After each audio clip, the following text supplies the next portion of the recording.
పెళ్లి విషయంలో మీ తల్లిదండ్రులు మీకు ఏదో లక్ష్మణ రేఖ గీసినట్టు నాకు అనిపిస్తుంది. అమ్మ ఆరోగ్యం తప్ప మరో రహస్యం ఏమీ లేదవని.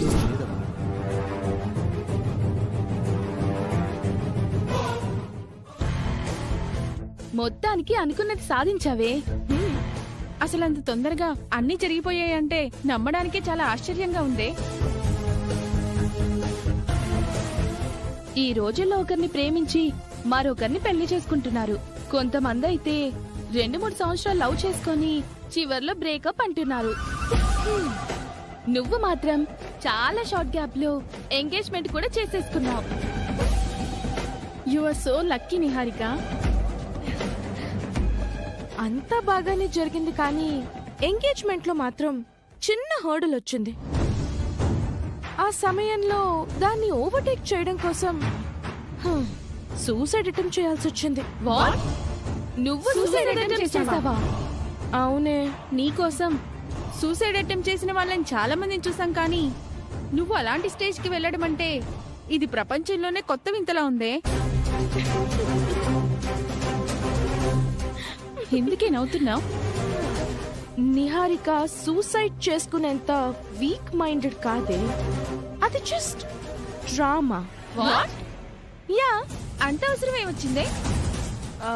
తెలుగులో అదేదో సేయింగ్ ఉంటుంది, అల వచ్చినప్పుడు తల వంచాలని.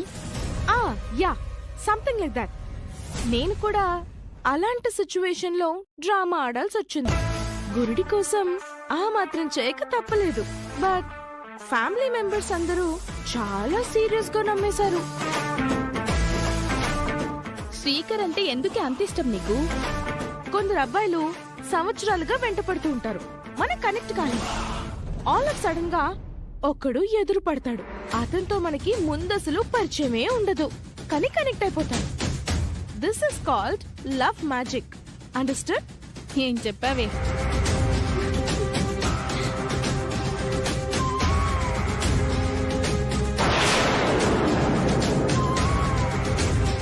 ఏ, నన్ను పోతే డిస్టర్బ్ చేస్తుందని చెప్పానే, తానే ఒంటరిగా దొరికింది. మనం కూడా డిస్టర్బ్ చేసి ఆడుకుందాంరా.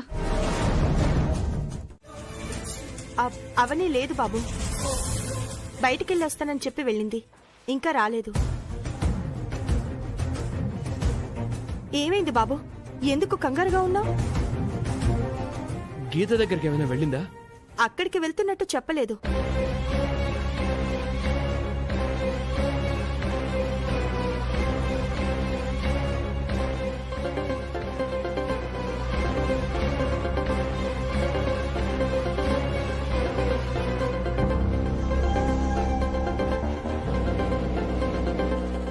ఫోన్ ఇంట్లోనే వదిలి వెళ్ళింది. ఎక్కడుందో ఎలా తెలుస్తుంది?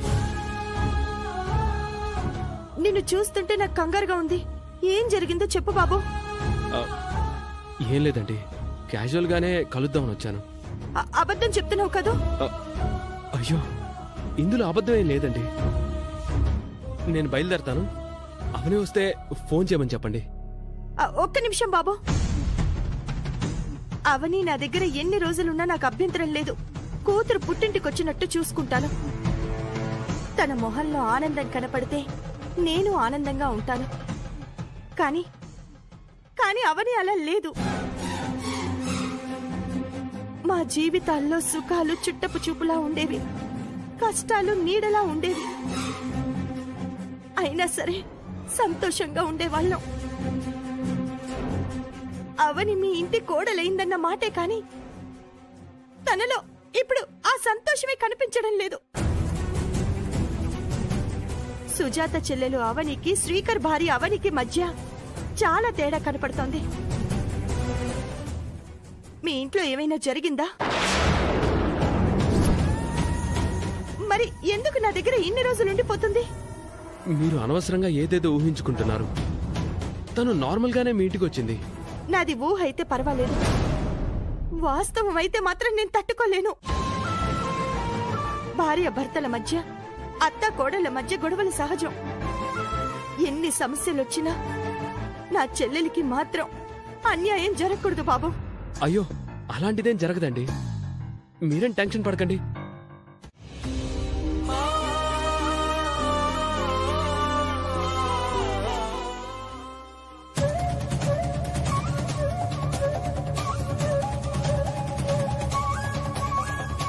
అవని కోసం చాలా చోట్ల వెతికాను, ఎక్కడా కనిపించలేదు. అవని తొందరగా నా కంటికి కనిపించాలని దేవుణ్ణి మొక్కుకుంటే దైవమే నాకు తనని చూపిస్తుంది.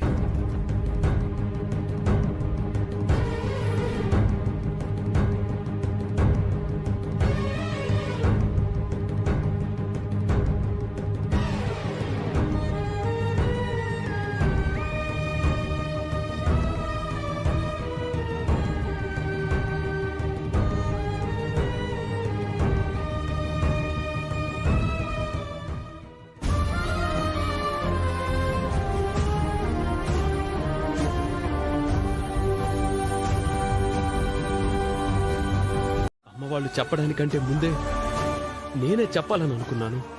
ఈలోపు వాళ్లే చెప్పి తొందరపడ్డారు. వాళ్ళు తొందరపడలేదు, నా కళ్ళు తెరిపించారు. మీరు మాయ మాటలతో నన్ను ఇంతకాలం మోసం చేసుకుంటూ వస్తుంటే వాళ్ళ ముసుగుని తొలగించారు. నా ఊహలకి వాస్తవాలకి మధ్య ఉన్న తేడాను తెలియజేశారు. మీ అసలు రూపం బయటపడేలా చేసి నా భ్రమలను తొలగించారు. మీరైతే ఖచ్చితంగా వాళ్ళు చెప్పినట్టు నిజాలు చెప్పేవారే కాదు. మళ్ళీ మళ్ళీ అబద్ధాలు చెప్పి నన్ను మరింత ఊబిలోకి నెట్టేస్తుండేవారు. అవని, అంత పెద్ద నిందలు వేయకు. నిందలా? ఇవి నిందలా? నిందలో నిజాలో మీ అంతరాత్మకు తెలుసు, ఆ భగవంతుడికి తెలుసు. నిందలు వేయడానికి మీరేం లోక కళ్యాణం చేయలేదు. తాళి కట్టిన భార్యను మోసం చేశారు.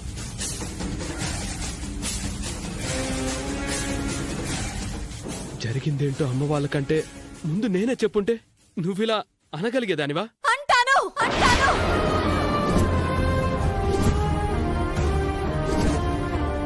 ఇంతకంటే ఎక్కువే అంటాను. మీకు నీతి లేదా, నిజాయితీ లేదా, న్యాయం ధర్మం లేదా, జాలి దయ లేవా అంటూ నోటికొచ్చినట్టు అంటాను. ఎందుకంటే అంతలా గాయపడ్డాను.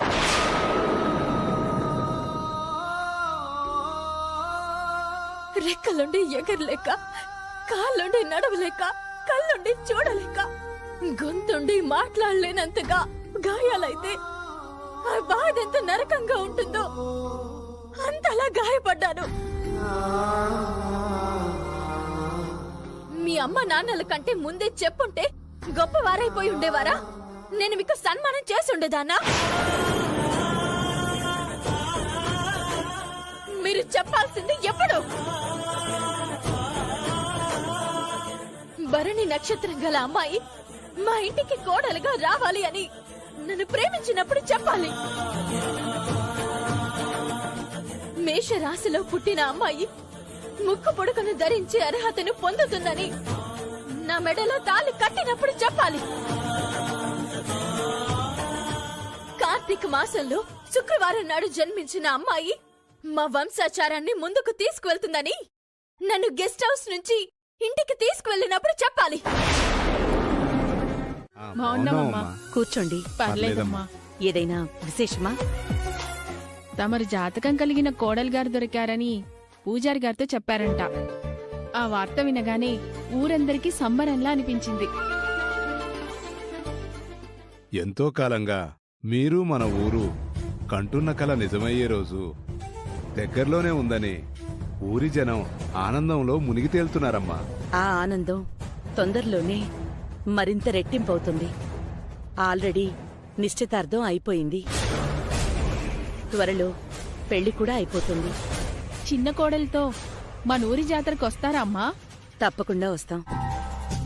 ఇంతకాలం మీరు ఈ వేదవతిని ఎలా ఆదరించారో ఇకపై నా చిన్న కోడల్ని కూడా అలాగే ఆదరించాలి. అది మీరు వేరే చెప్పాలా అమ్మా? బ్రహ్మరథం పడతాం. చాలా సంతోషం. ఇక మేము బయలుదేరుతామమ్మా. వస్తామమ్మా. మంచిది. వేద వేదవతి గారు.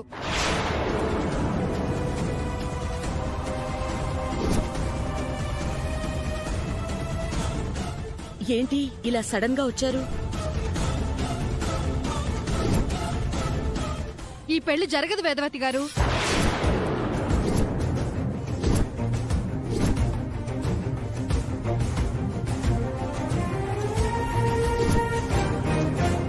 ఇప్పటి వరకు జరిగిందంతా ఓ పీడకల అనుకుని మర్చిపోదాం. పెళ్లి మాత్రం క్యాన్సిల్ చేసుకుందాం. ఏమైందండి? ఎందుకింత పెద్ద పెద్ద మాటలంటున్నారు? ఏదో బలమైన కారణం లేకుండా ఇలాంటి నిర్ణయానికి రారు. ఏం జరిగిందో చెప్పండి. తవ్వుకుంటే కారణాలు చాలా బయటపడతాయి. నిశ్చితార్థం జరిగి ఒక్కరోజే అయింది. ఇంతలోనే మీరు ఇలాంటి డెసిషన్ కి వచ్చారంటే మీ ఈగో బాగా హట్ అయిందని అనిపిస్తుంది. ఎందుకు వద్దనుకుంటున్నారో తొందరగా చెప్పండి. క్యాన్సిల్ అయిందంటే అమ్మవారికి 100 టెంకాయలు కొడతాను. నేనైతే 100 బిందెలతో పాలాభిషేకం చేస్తాను. మీరు గ్యాప్ ఇస్తే వాళ్ళు మాట్లాడతారు. మా కూతురు మీ వాణ్ణి ఇష్టపడిందన్న ఒకే ఒక్క కారణంతో మీ ఇంటికొచ్చాం. అంత మాత్రాన మమ్మల్ని చులకన చేస్తే సహించలేం. నా కూతురికి ఈ దేశంలో మొగుడు దొరక్క కాదండి, దానికిష్టమైన వాడినిచ్చి చెయ్యాలనేదే మా తపన. అసలు ఏం జరిగిందో చెప్పండి. ఈ పెళ్లి మీ శ్రీకర్కి ఇష్టం లేదని తెలిసినా మీరు మీ అబ్బాయికి సర్ది చెప్పుకుంటారులే, అన్నీ సర్దుకుంటాయిలే అని అనుకున్నాం. కానీ మీ అబ్బాయి తన అయిష్టతను ఇంకా ఇంకా ప్రదర్శిస్తూనే ఉన్నాడు. నిహారిక తన ఫ్రెండ్స్ తో ఉన్నప్పుడు శ్రీకర్ కనిపిస్తే పలకరించిందంట.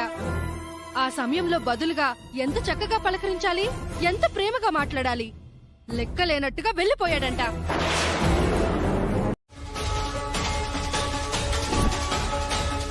అన్నీ సవ్యంగా ఉంటేనే ముందుకెళ్దాం, లేదంటే ఆగిపోదాం. మా అమ్మాయికి శ్రీకర్ కాకపోతే ఇంకొకరు దొరుకుతారు.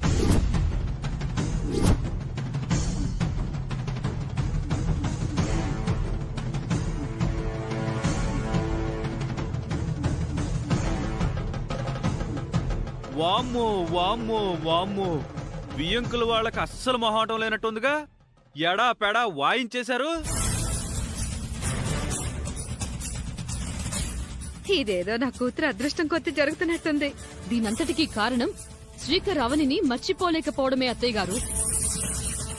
ఆ మహాతల్లి ఏదో మందు పెట్టినట్టుంది. అందుకే శ్రీకర్ మావయ్య అలా తయారయ్యాడు.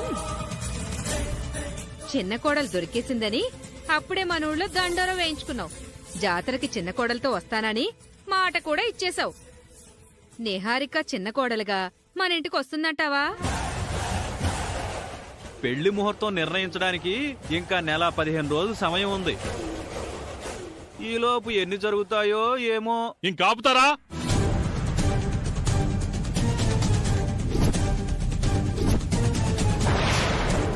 మీరు మా మీద తప్ప బయట వాళ్ళ మీద అరవలేరు. కరెక్ట్ గా చెప్పావు సిస్టర్. రండి పోదాం.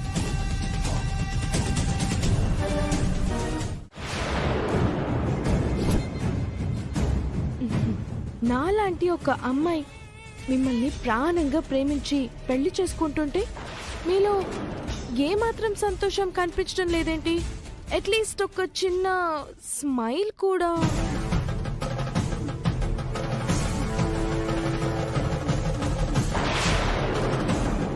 ఏదో అడిగాను కదా అని నవ్వారు, కానీ నిజంగా మీ మనసు నుంచేం రాలేదు. అలాంటిదేం లేదు. అలాంటిదేం లేదంటున్నారు, కానీ ఏదో ఉందని అనిపిస్తుంది. నేను ఫేస్ రీడింగ్ తో కనిపెట్టేయగలనండి. శ్రీకర్ గారు చేసుకోబోయేది ఈ అమ్మాయినా? ఇంకేంటి విశేషాలు? నథింగ్. సింపుల్ గా నథింగ్ అంటే ఎలా? ఏదైనా మాట్లాడండి. మీరు చెప్పండి, నేను వింటాను. అంతేనా? ఎందుకలా సీరియస్ గా ఉంటున్నారు?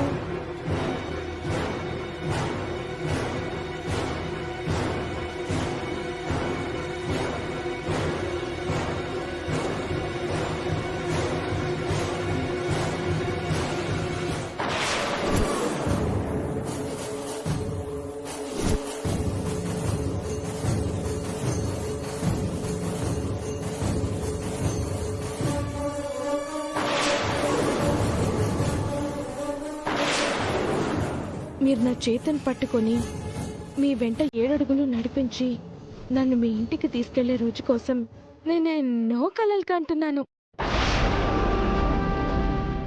మిమ్మల్ని ఇలాగే చూస్తూ ఉండిపోవాలనిపిస్తుంది.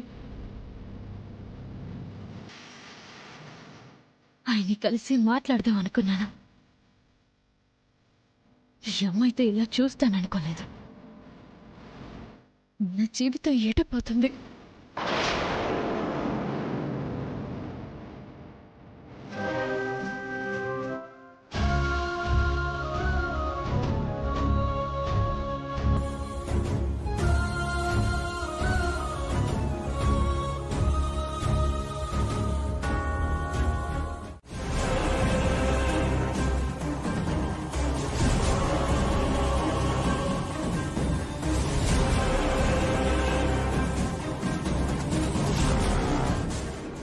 కోపం తగ్గిందా?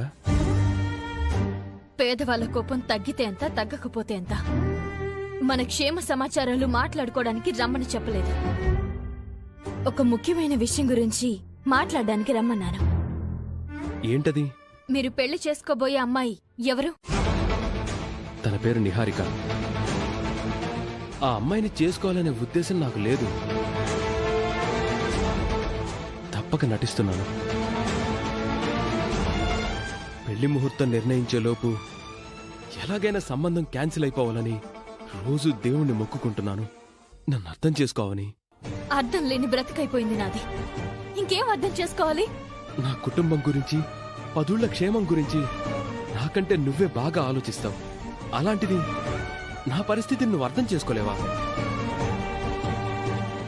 నేనంత మోసగాడిలా కనపడుతున్నానా? తాళి తీసేయండని నువ్వు పదే పదే అంటుంటే నాకెంత బాధగా ఉంటుందో తెలుసా? ఎవరి బాధలు వాళ్ళకుంటాయి. నాకు మీరు కావాలి. మీ అమ్మగారికి జాతకం కలిగిన కోడలు కావాలి. నేను బలవంతంగా ఆ ఇంట్లో అడుగుపెట్టి మీ అమ్మగారి చావుకి కారణం కాలేను. 10 మంది బాగుంటే చాలు అనుకునే నేను 10 బాగు గురించి ఆలోచించి మీకు దూరం కావాలనుకుంటున్నాను. మీ అమ్మగారి ఆశయం గొప్పది. అందుకే నేను మదన పడుతూనే మీ కుటుంబానికి సహాయం చేయాలి అని అనుకుంటున్నాను. మీ పెళ్లి దైవ సంకల్పమో ఒకరి స్వార్థమో నాకు తెలియదు, కానీ నేను చెప్పాలనుకున్నది చెప్పేస్తాను.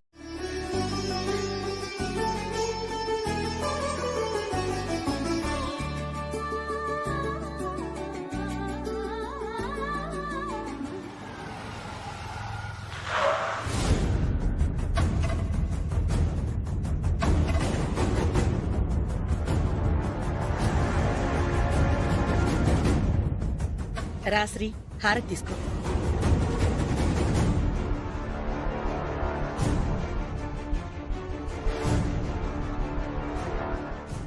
ఏంటి బామ్మర్ది కంగారుగా కనపడుతున్నావు? అమ్మా, నీతో ఒక విషయం మాట్లాడాలి. చెప్పు శ్రీ. నిన్ను చూస్తే మాకు గాని బయట జనాలకు గాని సాక్షాత్తు అమ్మవారిని చూసినట్టు ఉంటుందని ప్రత్యేకించి చెప్పాల్సిన అవసరం లేదు. ఈ టాపిక్ సడన్ గా తీసుకొచ్చావంటే ఏదో ప్రత్యేకమైన కారణమే ఉంటుందిలే. విషయం ఏంటో చెప్పు. అమ్మా, నువ్విలా కనిపించడానికి కారణం ఏంటంటే నీ కట్టు, బొట్టు, నీ పద్ధతులు, పూజలు. అవునా? అవును. రేపు నిహారిక కూడా నీలా కనిపించాలంటే నీ పద్ధతుల్లో అట్లీస్ట్ 50% అయినా ఉండాలి కదా. 100% ఉంటేనే నా పరంపరని కొనసాగిస్తుంది. ఆ నమ్మకం నీకుందా అమ్మా? ఉంది. నేనైతే నిహారికని చేసుకోవడానికి సిద్ధపడుతున్నాను. కాకపోతే నీలా నాకంత నమ్మకం లేదు. రేయ్, సంబంధం క్యాన్సిల్ చేయడానికి సాకా ఇది? ప్రతి మాటను నెగిటివ్గా తీసుకోకండి అన్న. సాంప్రదాయాలకు, మర్యాదలకు కొలువైన మనింట్లో దీపం పెట్టడానికి రాబోయే చిన్న కోడలికి పెళ్లికి ముందు నుంచే మనింటి అలవాట్లు నేర్పిస్తే మనకే ప్లస్ అవుతుంది కదా. మనం కోరుకున్న జాతకం తనకుండటం మన అదృష్టమే. నేను కాదంటం లేదు. మన ఆచారాలు నేర్పిస్తే ఇంకా బాగుంటుందని నా అభిప్రాయం. ఏమంటావమ్మా?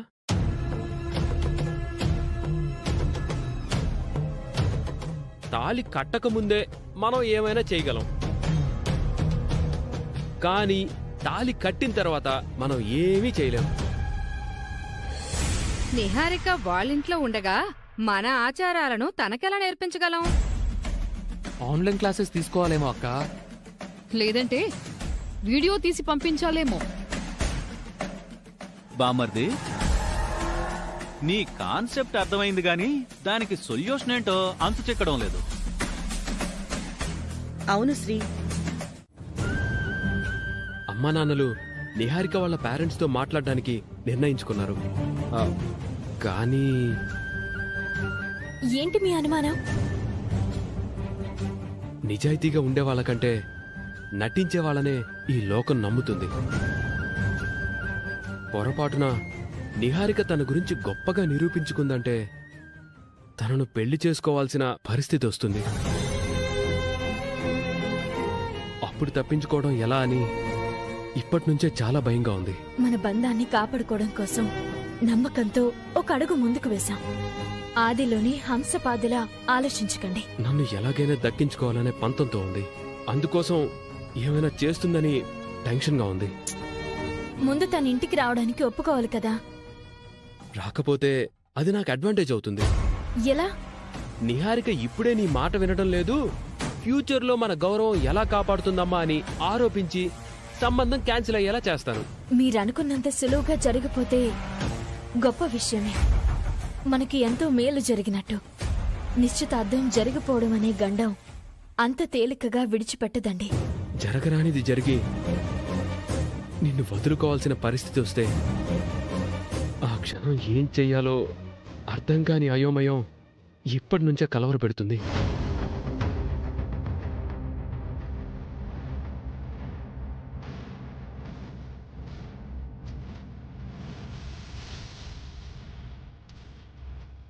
మనసంత సున్నితం.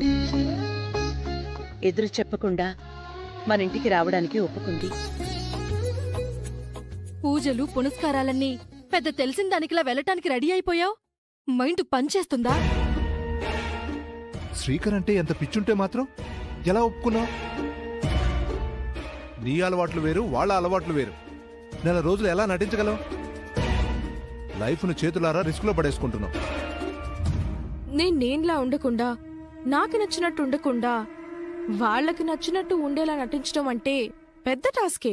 I agree with you. But అక్కడ నాకు కావాల్సినవి చాలా ఉన్నాయి. Not only Srikar. శ్రీకర్తో పాటు వేదవతి గారి హోదా భయంకరంగా నచ్చింది. పల్లెటూరులో ఆవిడ్ని అమ్మవారిలా పూజిస్తారంట. ఆవిడ తర్వాత ఆ నీరాజనాలు అందుకునేది ఈ నిహారికేగా. మనకంటే 4 times ఎక్కువ ఉన్న వాళ్ళ ప్రాపర్టీస్ నచ్చాయి. మా ఇద్దరి జాతకం ఒకటి కావడం వలన నాకు ఎన్ని బెనిఫిట్స్ యాడ్ అయ్యాయో మీరే చూడండి. ఆ ఇంటి కంఫర్ట్స్ అన్నీ నా కాళ్ళ దగ్గరకు వస్తాయి. ఎంతమందికి నాలాంటి అదృష్టం ఉంటుంది? వేద, ముహూర్తం దాటకముందే తను అడుగు బయట పెట్టాలి. నేను వెళ్ళి పిలుచుకొస్తానండి. వేదవతి గారి కుటుంబం పాలకుండ లాంటిదైతే ఆ కుటుంబంలోకి నిహారిక విషపు చుక్కలాగా చేరబోతుంది. మంచి మనుషుల మధ్యకి చెడు ఆలోచనలు కలిగిన నిహారిక కోడలిగా వెళ్ళకూడదు.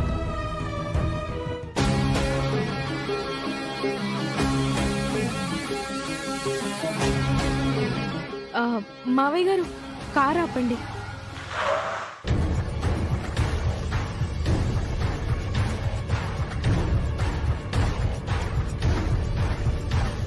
ఏమైందమ్మా? పెళ్లికి ముందే మొదటిసారిగా నా అత్తారింట్లో అడుగు పెట్టబోతున్నాను. నాకు అందరి ఆశీస్సులు, ఆదరాభిమానాలు కావాలని దేవుడికి దండం పెట్టుకొని వస్తాను. మీకేం అభ్యంతరం లేదు కదా? ఆనందమే తప్ప అభ్యంతరం ఎందుకుంటుందమ్మా? అయితే వెళ్ళొస్తాను. మేము వస్తాం పదా. మీరెందుకు లేండి, నేను వెళ్ళొస్తాను. సరే, తొందరగా వచ్చేయ్.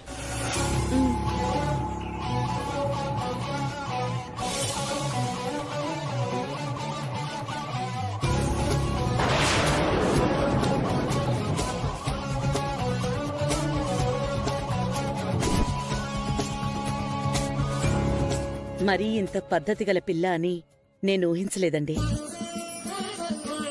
వసంత, లావణ్య, కావ్యలు నిహారికని చూసి బుద్ధి తెచ్చుకుంటారు.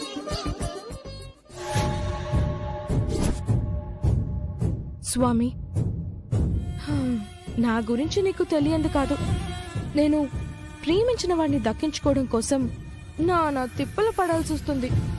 పెళ్ళయ్యేంత వరకు నా ఒరిజినాలిటీ బయటపడకుండా నువ్వే కాపాడాలి.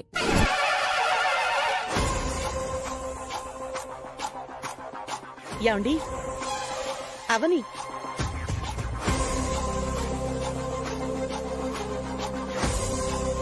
అవని,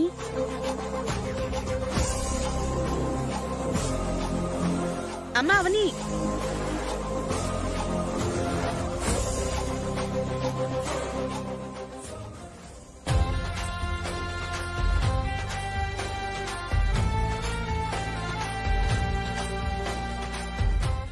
మా అమ్మవారు భయపడేలా చాలాసేపు మొక్కావు. ఏం మొక్కావేంటి? మనసులోని మొక్కులు బయటికి చెప్తారా పెద్దిరాజు గారు? మరి కామెడీ కాకపోతేను? మా అల్లుడు అంతేలే అమ్మా, అప్పుడప్పుడు తెక్కగా మాట్లాడుతుంటాడు. ఇంక నువ్వు నీ రూంలోకి వెళ్ళు. శ్రీకర్, నిహారికని రూమ్ దాకా తీసుకెళ్ళు. నేనొచ్చిన ఆనందం నా కాబోయే భర్తలో కనిపించడం లేదేంటి? ఇప్పుడే కదా వచ్చావు. ఒక రోజైతే అన్నీ సర్దుకుంటాయిలే. శ్రీకర్, తీసుకువెళ్ళు. శ్రీకర్ గారు, వెళ్దామా అండి?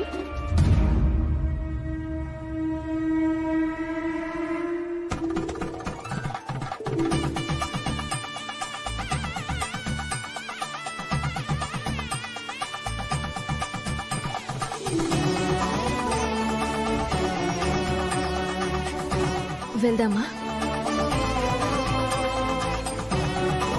వెళ్దామా? ఏంటలా చూస్తున్నారు? వెళ్దాం పదండి.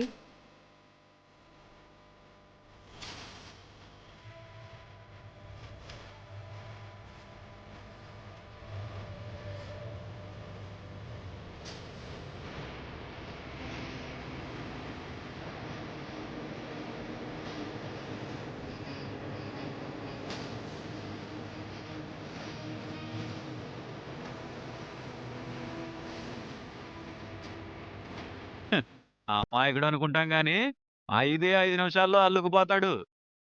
పదండి.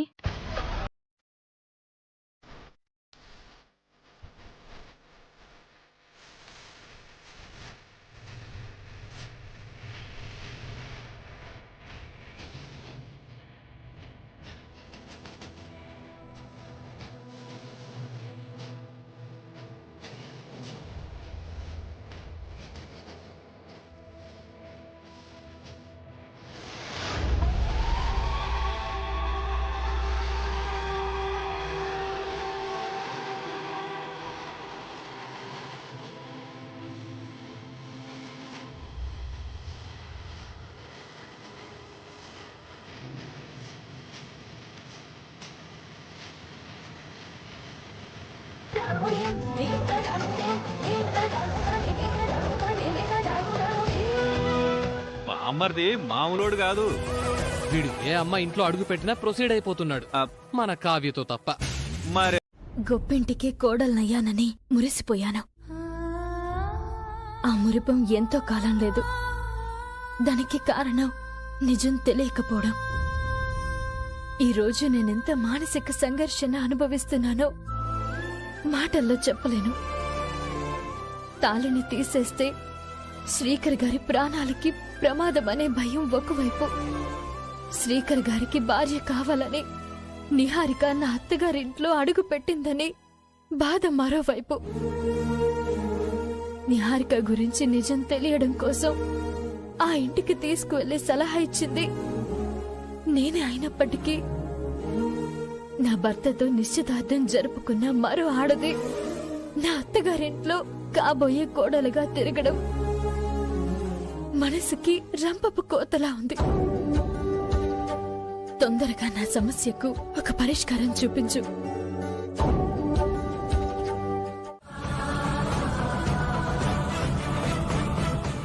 శ్రీకర్కి ఫోన్ చేసి తొందరగా వచ్చి తీసుకువెళ్ళమని చెప్పు. నువ్వు చేయకపోతే నేనే చేస్తా. నేను చేస్తాను లేక నాకొక్క రోజు టైం ఇవ్వు. నేను నీ ఇంటి నుంచి వెళ్ళిపోతాను.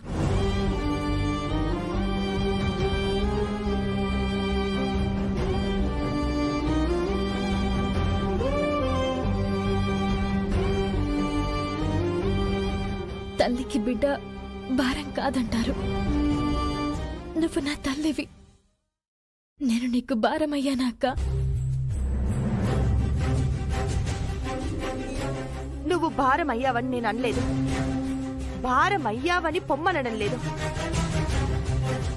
మా అక్క వీధిలో వాళ్ళ మాటల్ని పట్టించుకుని చెల్లెల్ని వెళ్ళమని చెప్పదని నాకు తెలుసు. పంపించాల్సిన బాధ్యత నాకుంది.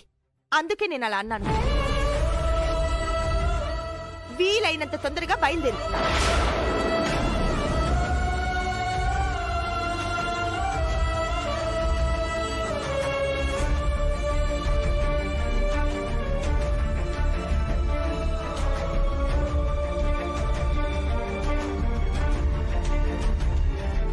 నీకు ప్రార్థన చేయడం కూడా వచ్చా?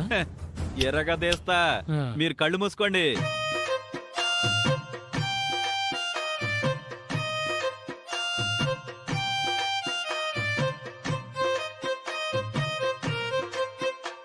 దేవుడా,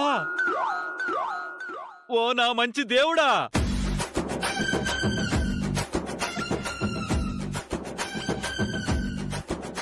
ఇదేదో తేడాగా ఉంది.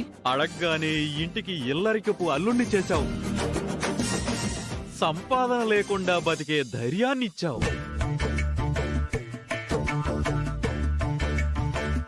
తిరగడానికి కారిచ్చావు. తినడానికి బీరకాయ కూరిచ్చావు. కాకరకాయ ఫ్రై కూడా ఇచ్చావు. పప్పు రసం ఇచ్చావు. అందుకే నువ్వు నచ్చావు.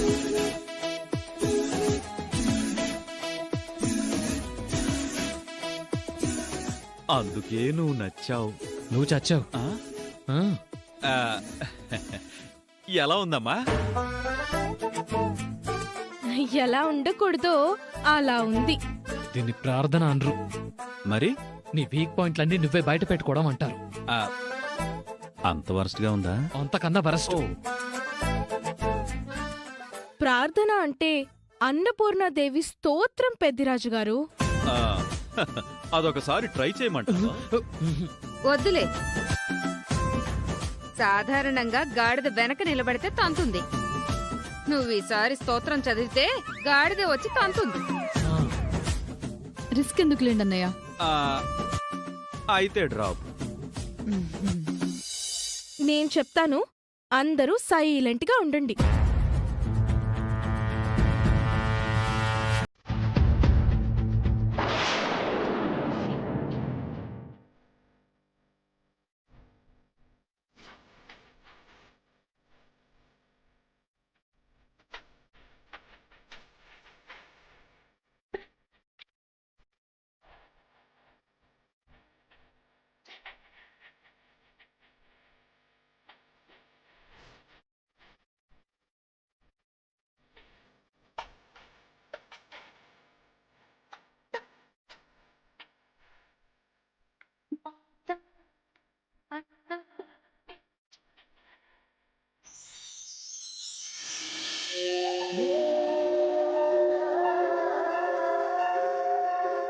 ఇప్పుడు తినండి.